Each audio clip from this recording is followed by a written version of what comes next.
दोस्तों, आज की वीडियो में आप चक नंबर 270 यानी लोरेतो की तारीख सुनेंगे। और इसमें जॉर्ज मुराद ने, जिनका ताल्लुक चक नंबर 270 ही से है, उन्होंने बड़ी खूबसूरती से पीपल्स पॉइंट ऑफ व्यू से उस गांव की तारीख को बयान किया है। और इस वीडियो में, इस डॉक्यूमेंट्री में आप देखेंगे कि वो इन तमाम बातों को बड़ी फीलिंग के साथ, बड़े महसूसात के साथ बयान करते हैं। और इस वीडियो में बाज़ ऐसे वाक़यात भी आप सुनेंगे जिनका उन्हें बहुत दुख है और वहाँ के लोगों को बहुत दुख था। जो वाक़यात उस दौरान हुए जब अमेरिकन डोमिनिकन मिशनरीज चक नंबर 270 में खिदमत सर अंजाम दे रहे थे। मगर जब भी, अब ये याद रखें कि जब भी कोई बड़ा काम होता है तो उसमें बाज़ दफ़ा बाज़ कमियां और कमज़ोरियां रह जाती हैं। मगर इसके बावजूद वी सल्यूट और अमेरिकन डोमिनिकन मिशनरीज, जिन्होंने 270 की तारीख में बहुत अहम किरदार अदा किया और उस गांव को अपने पांव पर खड़ा किया। और आज अमेरिकन डोमिनिकन मिशनरीज के हार्ड वर्क की वजह से वहाँ के लोग बहुत कामयाब हैं और पूरी दुनिया में खिदमत सार अंजाम दे रहे हैं।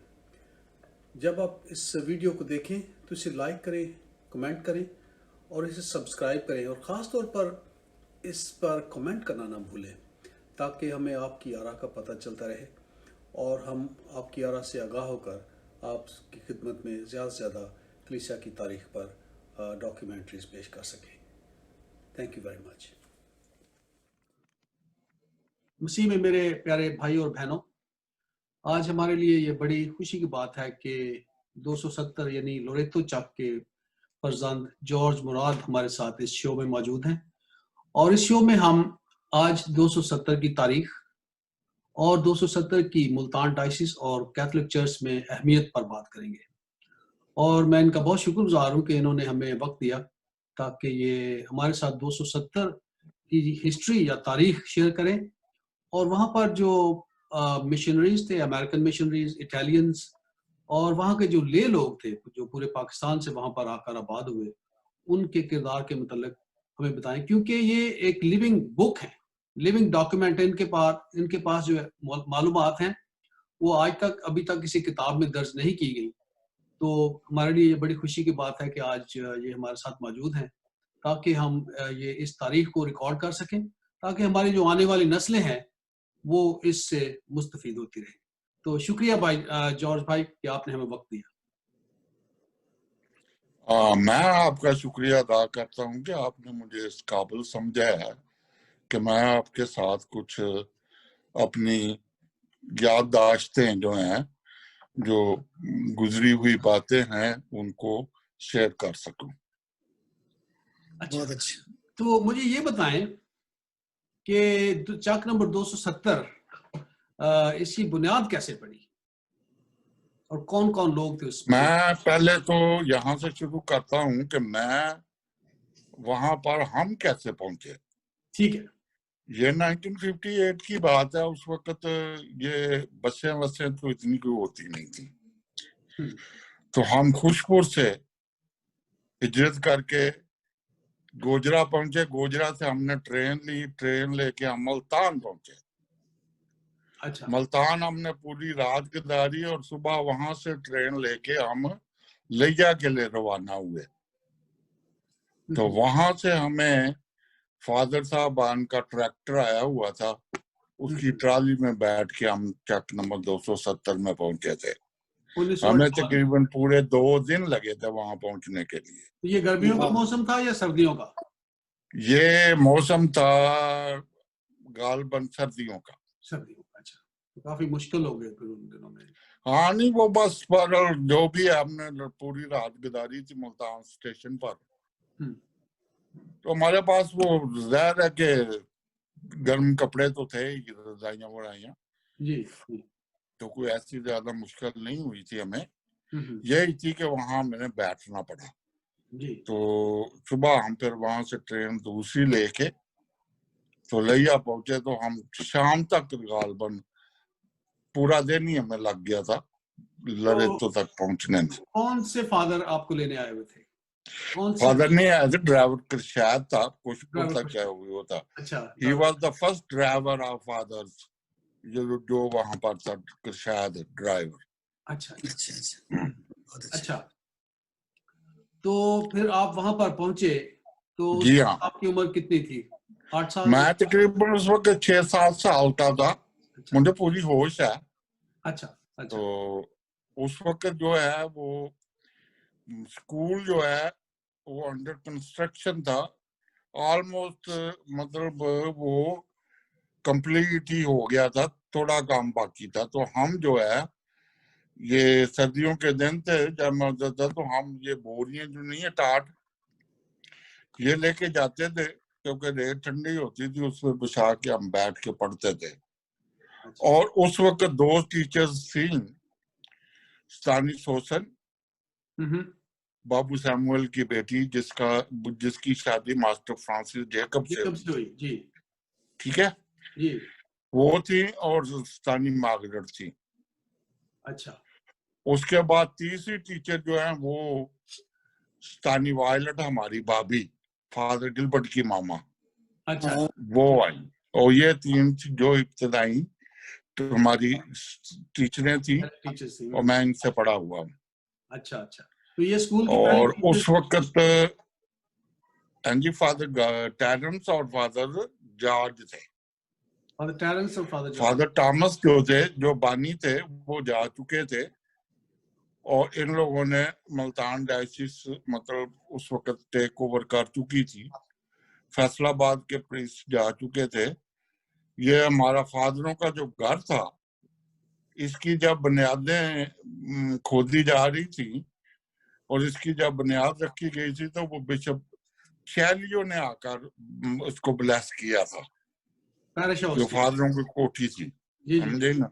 हम्म। ये फादरों का जो घर था वो कंप्लीट हो गया, और उसमें सिस्टरें आई थी। अच्छा उनमें से एक सिस्टर थी कैथरीन, मार्गरेट कैथरीन, जी। सिस्टर लायोला, सिस्टर मार्गरेट रोज। अच्छा, 3 सिस्टर। ये दोनों उस वक्त बहुत यंग थी, गालबन मेरा ख्याल है they were you know between 20 to 25। अच्छा अच्छा, बहुत ये इनकी एज थी, हम्म, हाँ बहुत यंग थी। हम्म। और वो सिस्टर जो थी वो बूढ़ी थी, उसने स्कूल का चार्ज लिया, 1 साल तक वो उधर रही थी, वो फिर वापस आ गई थी, और फिर सिस्टर गिलबर्ट गई थी गालबन उसकी जगह पर। अच्छा अच्छा हाँ जी, आगे मुझे आपसे पूछते जाए, मैं फिर आपको अच्छा। बताता तो हूँ। हम ये भी एक दिन बात कर रहे थे कि ये इस गांव की बुनियाद कब पड़ी, कौन सी तारीख? ये मेरे ख्याल 1954 की बात है, और जब 11 इस गांव की फरवरी। बुनियाद पड़ी थी। मैंने भेजा जी वो आपको यादगार, 11 फरवरी। जी जी, वो हम आपके जब ये चलाएंगे तो उसके साथ हम ये सारी चीजें चलाएंगे साथ। हाँ जी।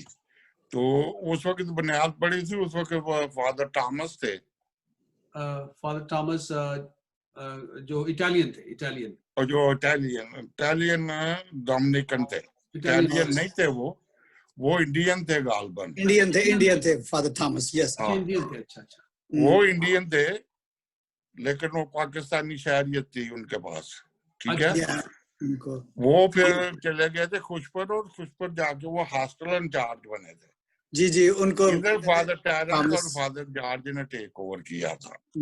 अच्छा, फादर टेरेंस। हाँ जी, हाँ जी, हाँ जी। तो ये जो है ना, वो कंपाउंड जो था ना, ये दूसरा मुलाजमों के रहने का, जी। जिसमें बाबू साहबान, ड्राइवर, कंसामा वगैरह रहते थे, उधर 2 कमरे थे, जिसमें एक में फादर जॉर्ज और एक में फादर टैरेंस रहते थे, और गर्मियों में ये बाहर सोते थे। अच्छा। हाँ, आम हम लोगों की तरह, समझे कि नहीं। हम्म। तो खाना वाना जो है ये 3 टाइम उधर जाते थे, क्योंकि इनके घर में सिस्टरें रहती थी। सिस्टरों का घर उस वक्त तक नहीं बना था। अच्छा। दीवारें बनी हुई थी, उसकी छतें वगैरह अभी नहीं पड़ी थी, वो काम रुका हुआ था। और काफी देर तक सिस्टरें जो है फादरों के घर में रही। जब उनका घर कंप्लीट हुआ था, फिर ये उधर शिफ्ट कर दी थी, और फिर ये फादर जो है अपने घर में आए थे। फादर टैरेंस और फादर जॉर्ज, ये 2 पहले जॉर्ज फादर थे। फादर टेरेंस और फादर जॉर्ज। अच्छा, फिर इन्होंने हाँ जी, फादर टैरेंस। उस वक्त तक कुछ नहीं बना था, ये 56 ये 60 या नहीं, 60। स्कूल जो है ना वो बन चुका था, अच्छा। कंप्लीट हो गया था। हम्म। चर्च नहीं था, अच्छा। चर्च वगैरह नहीं थी। चर्च की जगह पर तो झाड़ियां थी और टीला था। अच्छा और हम रात को कभी खेलने जाते थे ना, जी। तो अक्सर कई दफा जो है ना हिरन वो हमारे पास से भाग जाते थे। उस वक्त मतलब इस तरह का हिसाब किताब था, जंगल बहुत ज्यादा था, हम्म। आबादी कम थी, अच्छा। तो मुश्किलात थी काफी। हम्म। फादर अच्छा। साहबान को तो क्या खैर ठीक है, उनके पास गाड़ी थी, वो आ जा सकते थे। आम लोगों के लिए बड़ा मुश्किल था। हम्म। एक तरफ से 4 मील चल के ये चक नंबर 220 तक पहुंचते थे, जी। वहां से टांगा लेके 10 मील फिर आगे लिया तक पहुंचते थे, और वहां से फिर वापस इसी तरह घर पहुंचते थे, जो भी सौदा सल्फ लेने के लिए ये वो। बहुत लंबा सफर। अच्छा, तो हाँ फिर जी, ग्रासरी करने की। इन्होंने फिर हाँ, काम, ये जो फिर इन्होंने काम कैसे आबादकारी का सारा शुरू किया? स्कूल बन चुका था तकरीबन, पैरिश हाउस भी स्कूल बन चुका था, तो ये जो थे ना अपना लोग पहले 60 फैमिली आई थी, 60 फैमिली आई थी। और अगर ये मिशनरी जो है हम्म। इनका मतलब कोई सहारा ना होता, ये साथ ना होते, हम्म। तो वो लोग कभी भी वहां आबाद नहीं हो सकते थे। ना सिर्फ वो लोग, आसपास के गांव जो थे उनके भी फादर साहबान ने बड़ी हेल्प की, हम्म। तो वो भी इसी वजह से वहां पर आबाद हो सके कि उनकी भी हेल्प करते थे। ये राशन वगैरह जो है था बांटा जाता था, लोगों को दिया जाता था, मतलब घी, आटा, मतलब आटे की जगह गंदम थी, हम्म। दलिया था, ये चीजें हमें दी जाती थी। तो उसके लिए, उसके सहारे पर अगर ये चीजें ना दी जाती तो लोग कभी आबाद नहीं हो सकते थे, क्योंकि जमीन आबाद कर रहे थे और जमीन की पैदावार जो है वो इतनी नहीं थी कि उस पर उनका गुजारा हो सर्वाइव सकता। कर सकते। हम्म। हाँ, जिससे या सर्वाइव कर सकते। तो उस तो वो वक्त। फिर आस्ता आस्ता हम्म। लोगों ने जमीन को आबाद किया। हम्म। उस वक्त तो रेगिस्तान था, हम्म। समझे कि नहीं, तो उन्होंने आबाद किया लोगों ने। और ये सिर्फ और सिर्फ ये डोमिनिकन फादर्स जो थे, हम्म। इनकी सपोर्ट की वजह से ऐसा हो सका। और फादर जॉर्ज जो है, इसके जिम्मे था डेवलपमेंट का काम। अच्छा। हम्म। इसके जिम्मे डेवलपमेंट का काम था, और ये आबादकारी का काम सारा उसने किया, बड़ी मेहनत की। वो बड़ा सोशल, वो जिसको कहते हैं ना गॉड गिफ्टेड था, अच्छा। खुदा की तरफ से वो सोशल वर्कर पैदा हुआ था। हम्म। उसे इस हद तक वो करता था, समझे कि नहीं, हम्म। क्योंकि कभी भी अगर पैसे कम पड़ जाते थे तो वो मुल्तान जाता था ना, तो बिशप हाउस में वो पैसों वाली कबड़ जो होती है अलमारी, उसको ताला लगा लेते थे। अच्छा। कहते थे डाकू आ गया, फादर जॉर्ज को बोलते थे कि डाकू आ गया। वहां से पैसे चोरी करके भी वो जिस तरीके से लाने पड़ते थे वो ले आता था। वो कहता था मेरे लोग भूखे मर रहे हैं, समझा कि नहीं, मुझे पैसे चाहिए। और वो ले आता था किसी न किसी तरीके से, और आगे फिर जो भी जरूरत होती थी लोगों की वो पूरी करता था। फादर जॉर्ज डिस्पेंसरी भी चलाता था, और छोटी छोटी सर्जरीज भी करता था। अच्छा। और जब नहर अभी पूरी वो निकली हुई थी, नहर हमारी थी, लेकिन वो इतने किनारे उसके कमजोर थे कि वो पानी का प्रेशर पूरा बर्दाश्त नहीं कर सकती थी। तो फादर जॉर्ज ने फिर लोगों को साथ लेके तो 10.5-12 मील का जो टुकड़ा था उसका नहर का, उसके किनारे मजबूत करवाए थे। और दिन रात काम होता था, लोगों को वो नफ्सियाती डोज देता था। वो किस तरह एक गोली देता तो कहता यार ये गोली तुम खाओगे तो उससे नींद नहीं आएगी। ये सारा साइकोलॉजिकली करता था वो। हालांकि कोई गोली ऐसी नहीं है कि वो खाओ आपको नींद ना आए, उस वक्त कोई ऐसी नहीं थी। जी जी। अच्छा फिर एक गोली देता, अच्छा ये खा लो, अब लोगों को भूख नहीं लगेगी। इस तरह से कर कर आगे वो 7 लोगों के जाता था, पीछे खाना लेके जाता था लोगों के। बड़ी स्ट्रगल करके उसने नहर को मजबूत करवाया और उसमें पूरा पानी पे छोड़ा ताकि ये जो मोगे हैं उनको पानी पूरा सही मिले और जमीन सराब हो सके। अच्छा। पहला हॉस्टल उस वक्त बना था लड़कों का 2070 में। अच्छा। उसमें फादर दूसरा मास्टर जॉर्ज जोसेफ, पता है ना उसका? मास्टर जॉर्ज जोसेफ, हाँ जी। हाँ जी, वो पहले इंचार्ज थे वहां पर। और वहां उस हॉस्टल में लड़कियों को और लड़कों को रखा गया था एक ही बिल्डिंग में। अच्छा। और वो बहावलपुर से आए थे। जी जी जी। उनमें 2 का नाम मुझे याद है, वो मैं जरूर लूंगा। मैं समझता हूँ कि अगर उसका उनका नाम ना लिया जाए तो ये इंसाफ नहीं होगा। उसमें एक था अल्फोंसस, अभी भी वो है याद। एक लड़की थी कैथरीन जॉर्ज। बाकी जो है उनके मुझे नाम याद नहीं। उनकी बेटी है। अच्छा ठीक है, वो है जिंदा लेकिन अभी बीमार है वो कुछ। कैथरीन, हाँ। अच्छा वो भी वहां थोड़ी देर रह के गई, फिर लड़कियों को भेज दिया था, सिर्फ लड़के रह गए थे। अच्छा। मास्टर जॉर्ज की जो है, मैं वो भी आपको स्टोरी बता देता हूँ। उसको भी हमारे डोमिनिकन फादर्स ने सपोर्ट किया था। उसको लिया में उन्होंने दाखिल करवाया कॉलेज में। वहां से उसने एफए किया, फिर बीए करके बीएड किया। अच्छा। फिर उसको कुछ देर के लिए 133 चक में हेडमास्टर लगाया था। हाँ जी। याद है ना आपको? वहां से उसको ट्रांसफर करके बहावलपुर भेज दिया था। और इसको मास्टर फ्रांसिस जैकब को उधर हेडमास्टर लगाया था जी। अभी आप मुझे पूछते जाएं, फिर मैं आपको बताता जाऊंगा। अच्छा, फिर ये फादर, एक फादर ग्रेगरी होते थे उधर।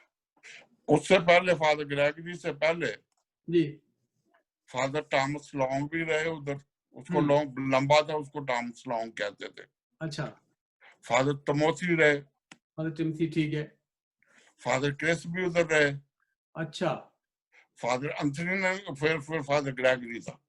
फादर ग्रेगरी और फादर दूसरा फेरर। Father Ferrer. लेकिन मसला ये था कि फादर फेरर और फादर ग्रेगरी की आपस में बनती नहीं थी। अच्छा। ये एक टेबल पे इकट्ठे बैठ के खाना भी नहीं खा सकते थे। अच्छा अच्छा। और बिशप महाराज जो था ना, वो थोड़ा अनफेयर था। अच्छा। अनफेयर इस तरह था कि वो फादर फेरर को ज्यादा सपोर्ट करता था। हालांकि ग्रेगरी जो था वो बहुत बड़ा वर्कर था। मैंने सुना है जी। हाँ जी, बहुत बड़ा प्रीचर था वो, बहुत बड़ा। तो फादर फेरर को इसलिए बिशप सपोर्ट करता था कि ये दोनों क्लास फेलो थे। अच्छा अच्छा अच्छा। फादर फेरर और बिशप बर्टन पोलैंड, अच्छा ये दोनों क्लास फेलो थे। पहला हमारा बिशप तो बिशप लुईस शेरर था जी। उसकी डेथ के बाद ये बर्टन पोलैंड फिर आए थे। तो बिशप लुईस शेरर को आपने देखा है?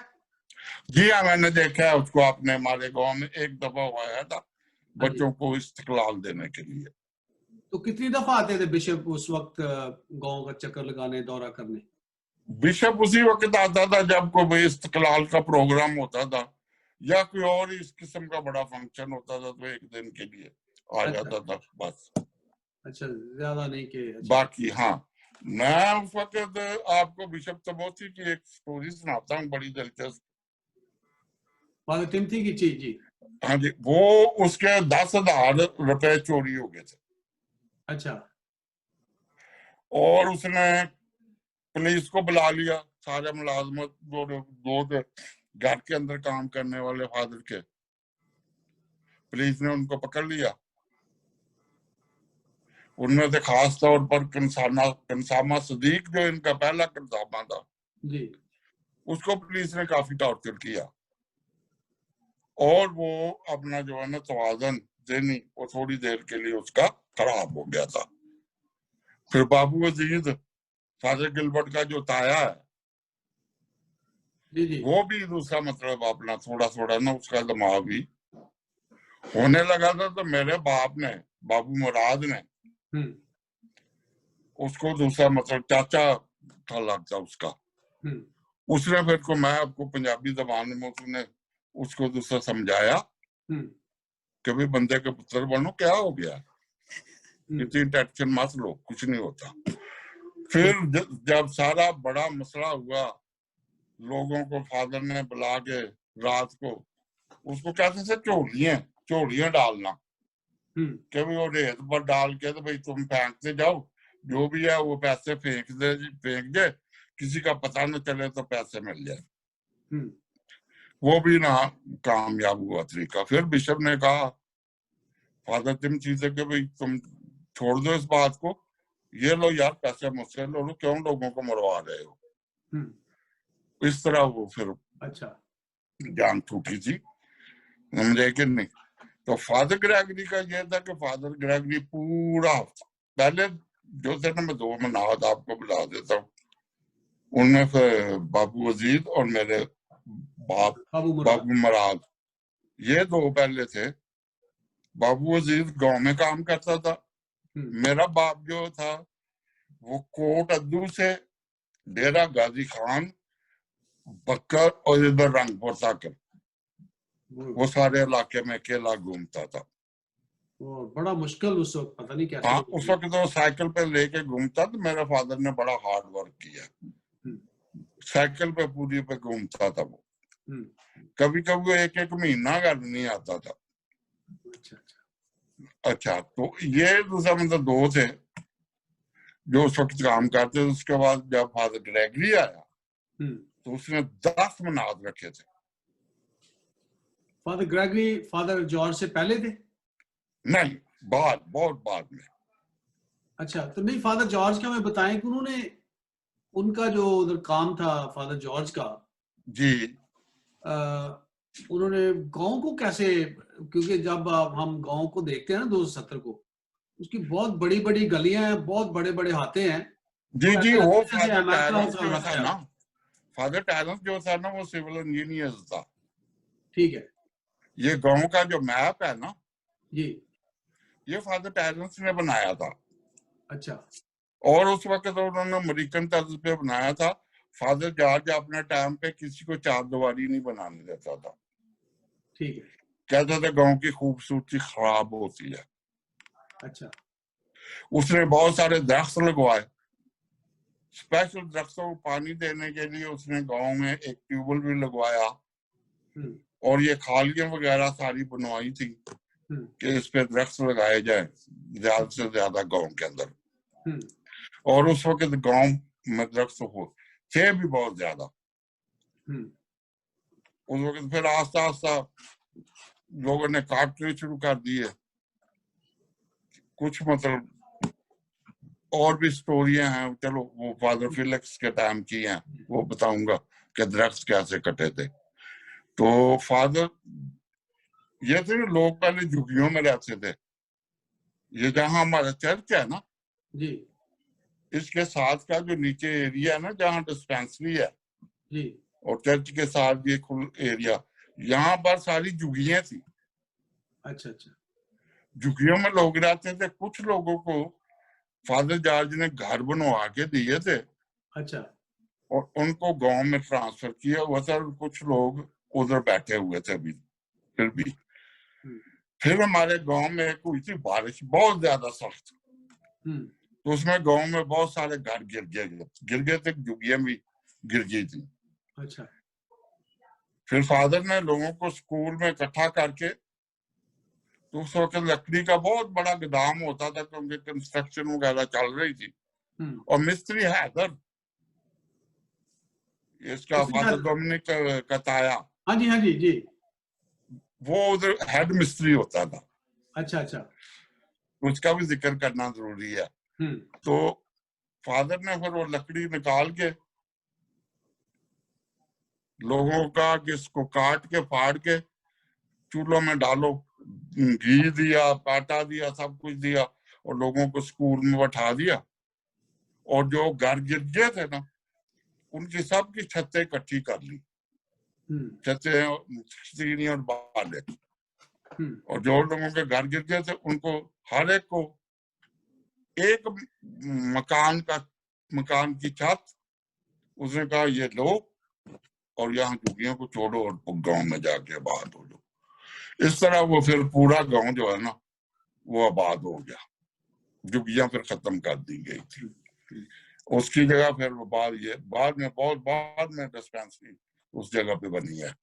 तो जब डिस्पेंसरी नहीं थी, जब लोग बीमार होते थे, तो उसका क्या बंदोबस्त था? फादर जॉर्ज एक डिस्पेंसरी चलाते थे, उसमें वो देते थे। अच्छा, फादरों की कोठी जो है ना, आप जो घर है उसकी एक साइड पे, बाहर की साइड पे एक छोटा कमरा डिस्पेंसरी के लिए बनाया हुआ था, दूसरे साइड पे चैपल था। अच्छा। और वो बरामदे में लोग बैठते थे फादर की कोठियों के, और बस फादर चैपल में इबादत करवाता था।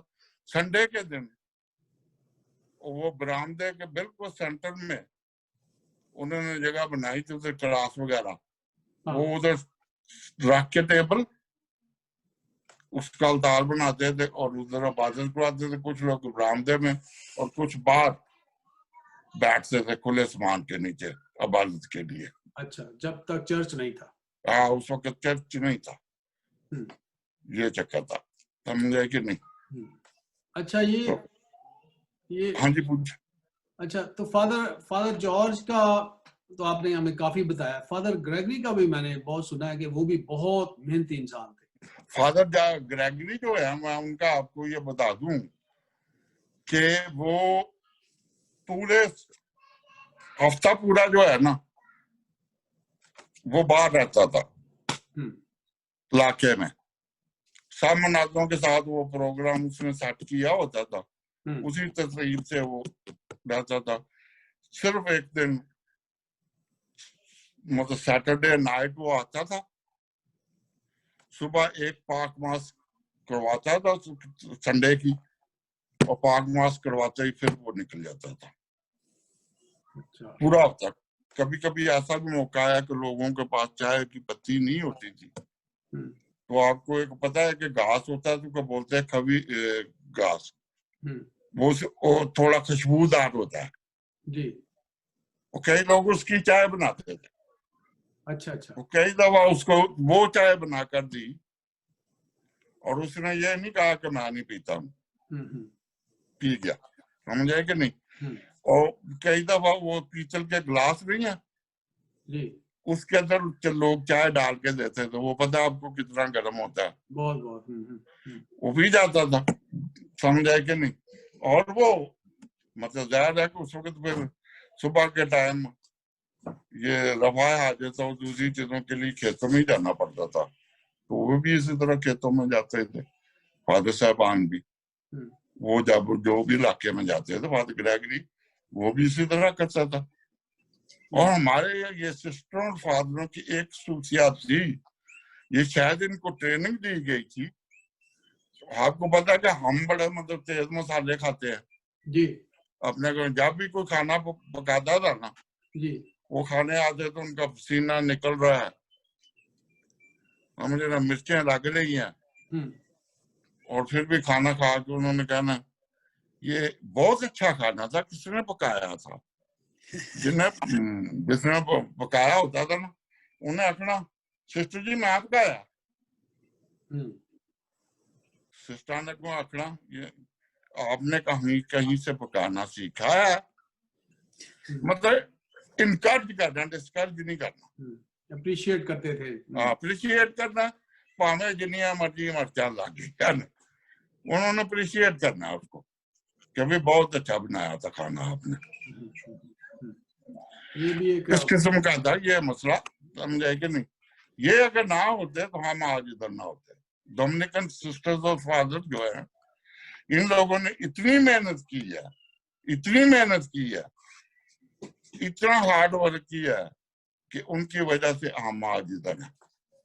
इनकी कोठी में ना कोई बिजली थी, ना कोई बात थी, और वहां पर मैं आपको बता दूं कि रेत इतनी गर्म होती थी कि आप अगर उसमें अंडा दबा दो, अंडा पक जाता था, इतनी गर्मी। और इतनी गर्मी में एक ठंडे मुल्क से जाके वहां रहना, इट्स नॉट अ जोक। और ये कोई आपके पास सवाल है आपके ज़हन में? हाँ, मेरे लिए ये जो है ना लरेतो इसलिए अहमियत का हामिल है कि जब मैं इधर अमेरिका में आया था तो फादर जॉर्ज वेस्ट वाटर जो है उसके साथ कई मुलाकातें हुई, और उन्होंने मुझे बताया कि वो अपने साथ लरेतो से रेत लेके आए हैं तक जब उन्होंने रखी हुई थी रेत। जी, तो वो जब फौत होंगे तो रेत जो है ना उनकी कब्र में वो रखी जाएगी। तो मैं इस लिहाज से बड़ी दिलचस्प उनकी बातें थी। तो कई दफा मेरी मुलाकात हुई थी मेरी उनके साथ, मैंने हैरी भाई से बात भी की थी कि उनके तस्वीरें भी हैं।